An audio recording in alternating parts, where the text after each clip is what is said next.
Video संख्या 9 में हमने धार्मिक नीति के जो पहला चरण हमने पढ़ा था, आज हम चरण संख्या 2 दूसरा चरण जो है पढ़ने वाले हैं। सेकंड फेज क्या था? सेकंड फेज में मुख्यतः इबादत खाना का काम हुआ। इबादत खाना, इबादत प्रार्थना को कहते हैं, उसका निर्माण करवाया गया अकबर के द्वारा 1575 में।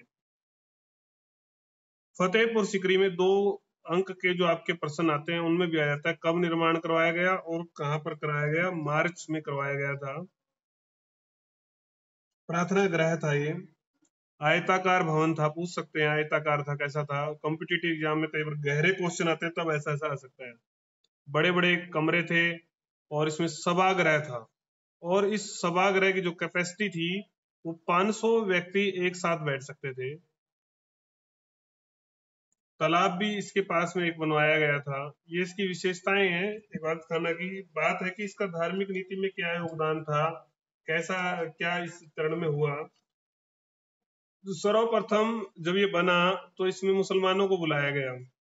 मुस्लिम जो विद्वान थे, उलेमा थे, मुल्ला थे, उन लोगों को वाद विवाद के लिए आमंत्रित किया गया था। क्या ये और धर्म और दर्शन पर जो है विचार करेंगे, वाद विवाद करेंगे। तो ये काम शुरू हुआ। इसमें शेख थे, सैयद थे, उलेमा जो थे, ये सब क्या कर रहे थे इस समय जब ये आते तो असहनशील हो जाते। ये गाली गलौज पर उतराते, झगड़े करते, धर्मांधता प्रकट करते। तर्क नहीं था, धर्मांधता आती, अभद्रता आती। इस सारे से अकबर बहुत परेशान हुआ। कई दल बन गए थे, कई गुट बन गए थे जो बस केवल अपने तर्क को ही सबसे बड़ा बताते थे। इस सारे से अकबर को काफी निराशा हुई। आखिर में उसने जो है निर्णय किया कि जो है इससे निष्कर्ष नहीं निकलेगा, निचोड़ नहीं निकलेगा। तो उसने अन्य जो धर्मों के लोगों के लिए भी इसके दरवाजे खोल दिए। अन्य धर्मों के लोगों को भी आमंत्रित किया गया और धर्म दर्शन पर चर्चा को आगे बढ़ाया गया। वो जब तीसरा जो चरण आया, वो चरण हम चर्चा कर रहे हैं, वो था 1578 से 82। इसमें भी चर्चा कर सकते हो आप, ऐसी कोई बात नहीं है। तो 3 अक्टूबर को हिंदू, जैन, ईसाई सब आए, आमंत्रित किया गया था उनको। उद्देश्य क्या था? उद्देश्य था संप्रदायों के सिद्धांतों का निरीक्षण किया जाए, सभी सिद्धांतों शोध किया जाए, शोध कर कर जो है सच्चाई का जो है पता लगाया जाए कि सच क्या है, धर्म क्या है, अधर्म क्या है। और सब, अकबर चाहता था कि सब जो है मतभेदों से ऊपर उठकर जो है, मतभेदों से ऊपर उठकर विवाद करें, तर्क से विवाद करें। तो इनमें हर धर्म से जो लोग आए उसमें हम 2 नंबर में वेरी वेरी इंपॉर्टेंट है, पारसी धर्म का जो प्रतिनिधित्व जो किसने किया था? दस्तूर जी मेहर, दस्तूर मेहर जी राणा। ये आप पढ़ चुके हो। जैन हमने पिछले बार पढ़ा था, पिछली वीडियो में। जैनों के हीरा विजय सूरी, विजय सेन सूरी और भानुचंद्र उपाध्याय। और हिंदुओं में पुरुषोत्तम और देवी। और ईसाई धर्म का एक नाम इसमें नया आया है, ईसाई धर्म की तरफ से आए थे रुडोल्फो रुडोल्फो एक्वाविया, रुडोल्फो एक्वाविया। तो खुलकर विवाद हुआ इनमें, इन सब के बीच में खुलकर वाद विवाद हुआ। हर कोई अपने धर्म की अच्छाई को, धर्म की अच्छाई को गिनवाता और दूसरे की आलोचना करता। तो आलोचना का और इसका चला दौर जो ये सारा है, फिर झगड़े की तरफ बढ़ गया। काफी झगड़ा जो है वो होना शुरू हो गया, कटु आलोचना, लड़ाई की नौबत आ गई। तो अकबर जो है, अकबर ने इसको बंद करने के आदेश दे दिए और एक निष्कर्ष पर पहुंचा, नतीजे पर पहुंचा कि सभी धर्मों के जो मूल सिद्धांत हैं वो एक ही हैं। बाहरी आडंबर जो है, बाहरी जो दिखावा है वो अलग अलग है, बाकी सिद्धांत तो सबके एक हैं। इस निष्कर्ष पर जैसे ही अकबर पहुंचा तो उसने सदैव के लिए इसको 1582 में बंद कर दिया था।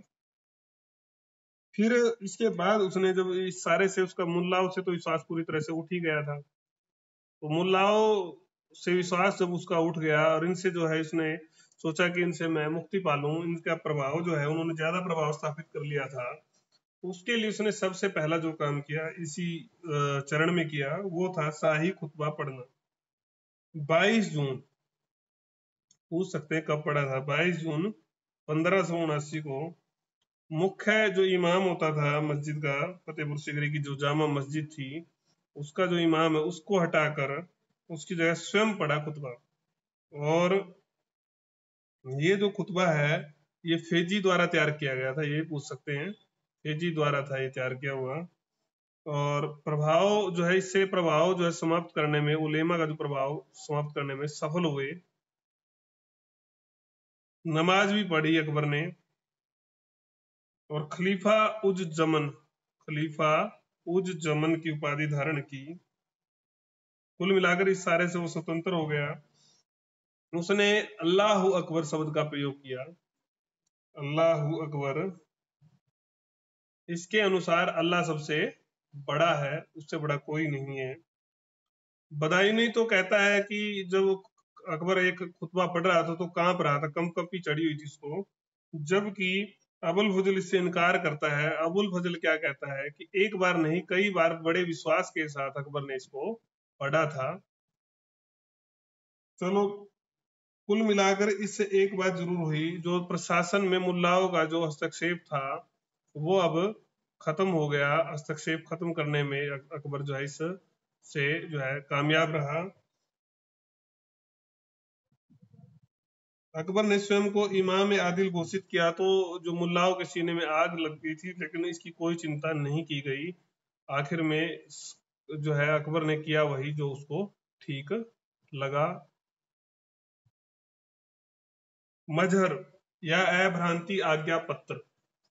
अगर हम मजहर या अभ्रांति आज्ञा पत्र की बात करते हैं, ये भी एक बहुत बड़ा स्टेप इनका था। जो कट्टरपंथी मुल्ला थे उनके लिए ये स्टेप उठाया गया था, क्योंकि वो कानून की, कुरान की, धर्म की व्याख्या अपने अपने हिसाब से करते थे, तो उनको एक जवाब चाहिए था। उनके लिए एक रास्ता जो है, समाधान उनका जो है किया गया, इसके माध्यम से किया गया।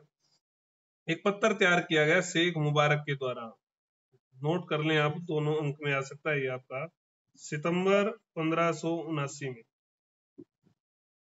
और इस पर जो इस्लाम के बड़े नेता थे, 7 इस्लामी नेताओं के जो है हस्ताक्षर भी करवाए गए। उनमें से मखदूम उल मुल्क, कुछ नाम आपने पहले ही पढ़े हैं, काजी जलालुद्दीन, अब्दुल नबी, गाजी खां बदकशी और शेख मुबारक, इन सब के हस्ताक्षर थे। इसमें बातें क्या लिखी थी, बातों के बारे में जानना जरूरी है। पहली बात थी कि ईश्वर, पैगंबर और इस जो सत्ता पर विभूषित है, मतलब बादशाह, उनकी आज्ञा का पालन करना चाहिए। जो, क्योंकि बादशाह जो है, दूसरी बात की, बादशाह क्या है, न्याय संगत नेता है और अल्लाह की जो दृष्टि से वो प्रिय है। तो जो उसकी आज्ञा का पालन करता है वो अल्लाह की आज्ञा का पालन करता है, और उसके विरुद्ध जो विद्रोह करता है वो अल्लाह के विरुद्ध ही विद्रोह करता है। अल्लाह की नजर में एक न्याय प्रिय जो बादशाह है उसका जो स्थान है वो मुजाहिद अर्थात धार्मिक नेता से ऊंचा है। मतलब धार्मिक नेता से ऊंचे हो गए अकबर अब इस सिद्धांत के द्वारा। सुल्ताने अब्दुल फतेह जलालुद्दीन मोहम्मद अकबर बादशाह गाजी, ये इनका पूरा नाम था।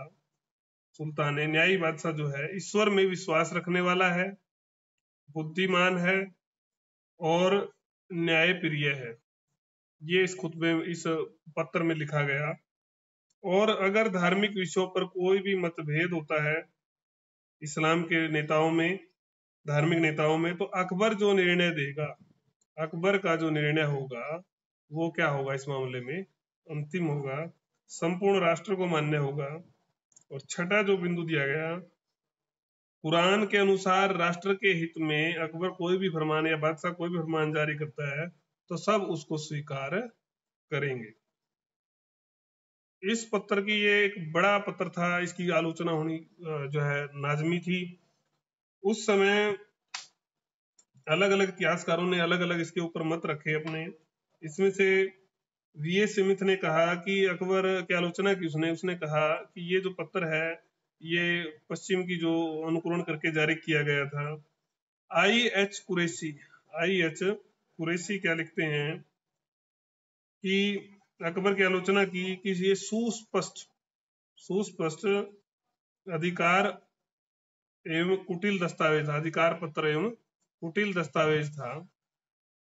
तो कुटिल तो लगेगा ही, क्योंकि इसमें जो धार्मिक लोग थे, नेता थे, सबके अधिकारों को गला घोट कर जो है अकबर के अधिकारों को प्रमुख जो है बता दिया गया था। बादशाह के अधिकार सर्वोच्च थे। जिसने अकबर को परंपरागत इस्लाम से विरोध करने का धर्मद्रोहियों के पक्ष में मध्यस्थता का अधिकार दे दिया था, ऐसा पत्र ये था। ये आई एच कुरैशी ने लिखा। राय चौधरी का मानना क्या है, ये बहुत बड़ी बात है। ये कुल मिलाकर तो एक राजनीतिक अधिकार का पत्र था, राजनीतिक पत्र था। इसको जारी करने से उसकी जो शक्तियां हैं वो बढ़ गई थी। और अकबर ने जो है सम्राट तो था ही था वो, तो इससे धार्मिक नेता, उच्च धार्मिक नेता की पदवी भी उसने प्राप्त कर ली थी। अब बदायूनी की बात करें तो बदायूनी तो वैसे ही आलोचक रहा है अकबर का। इसने कहा कि काफिर है, अकबर तो काफिर हो गया है। जबकि अन्य इतिहासकार जो थे उनका मानना है कि कुल मिलाकर अकबर जो है धार्मिक मामलों में उलेमाओं से, और सबसे बढ़कर जो खलीफा और ईरान के जो शिया बादशाह थे उनका जो प्रभाव था उनसे मुक्त होना चाह रहा था। मुक्त होने के लिए उसने पत्र जारी किया।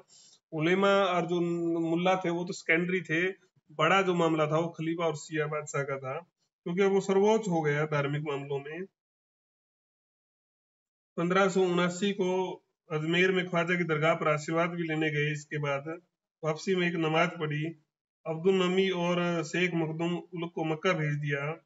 इस प्रकार जो है कट्टर जो उलेमा थे, उग्रपंथी थे, इस्लाम के जो नेता थे, उनसे इन्होंने मुक्ति पा ली थी। आशीर्वाद जो अपने लाल श्रीवास्तव हैं, इतिहासकार हैं, वो क्या लिखते हैं इस बारे में। ये एक तो कम से कम एक विद्वान का तो कोट आपको करना ही चाहिए, बहुत जरूरी है कि इस मजहर से, इस मजहर जो था ये आपका उलेमा अपने इस्लामिक विधि के प्रधान व्याख्याकार होने के अधिकार से वंचित हो गए, और अब वो अधिकार किसको मिल गया, सम्राट।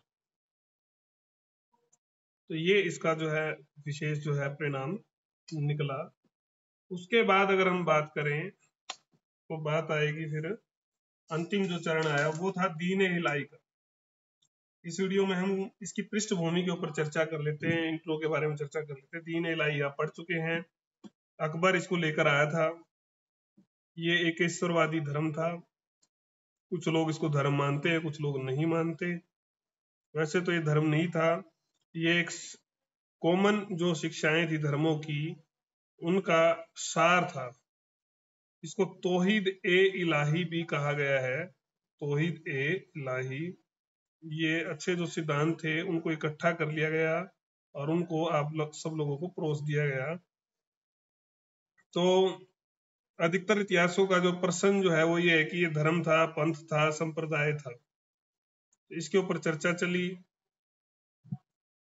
तो चर्चा का निष्कर्ष ये आया कि ना तो इसमें किसी पैगंबर को रखा गया था, ना किसी पुस्तक को प्रमुख माना गया था, ना इसका कोई मंदिर या पूजा ग्रह प्राप्त हुआ है, न कोई चिन्ह मिला है, न कोई पंडित मिला है, इसका मतलब पुरोहित वर्ग मिला है। तो कुल मिलाकर ये एक सार ही था शिक्षाओं का, न कि एक ये धर्म था। उस समय सुलह कुल की और इस एकेश्वरवाद की जो भावना थी, नीति थी, उस समय की जो राजनीतिक आवश्यकता थी, उसका एक ये परिणाम था। एक ये कुल मिलाकर राजनीति का ही एक जो है तरीका था अकबर की, जो उसने इसको लेकर आया। इसको सामाजिक संघ भी कह सकते हैं। कुछ इतिहासकारों ने इसको सामाजिक संघ भी माना है, जो भ्रातृत्व की भावना पर आधारित था। मार्च 1582 में उलेमा जो आचार्य थे, पदाधिकारी थे, अमीर थे, उन सबको बुलाया गया और बात रखी गई कि भी एक राष्ट्रीय धर्म अपना जो है होना चाहिए। राष्ट्रीय धर्म की आवश्यकता पर बातचीत शुरू हुई, वाद विवाद हुआ, उपयुक्ता है या नहीं, जरूरत है या नहीं, इस बात पर विचार हुआ। वाद विवाद में सब लोगों ने अच्छाई बुराई बताई।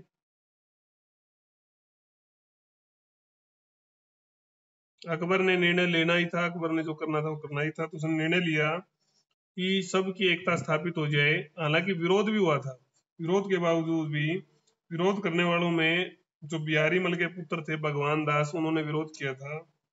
उन्होंने और कई अन्य शासकों ने भी, खासकर मान सिंह, इन लोगों ने भी दीन इलाही को नहीं माना था। दबाव भी नहीं बनाया गया। इन सब लोगों ने प्लस कट्टरपंथी जो मुल्ला थे उन्होंने दीन इलाही को मानने से इनकार कर दिया। इसकी सफलता तो यहीं अनिश्चित हो गई और ये ज्यादा फैल भी नहीं पाया। लेकिन जितना फैला, जो इसके सिद्धांत थे, जो एक सोच जो अकबर लेकर आया था, उसके बारे में हम विस्तार से अगली वीडियो में जरूर देखेंगे कि कैसी अकबर जो है सोच लेकर आया था, एक विचार लेकर आया था उस काल में।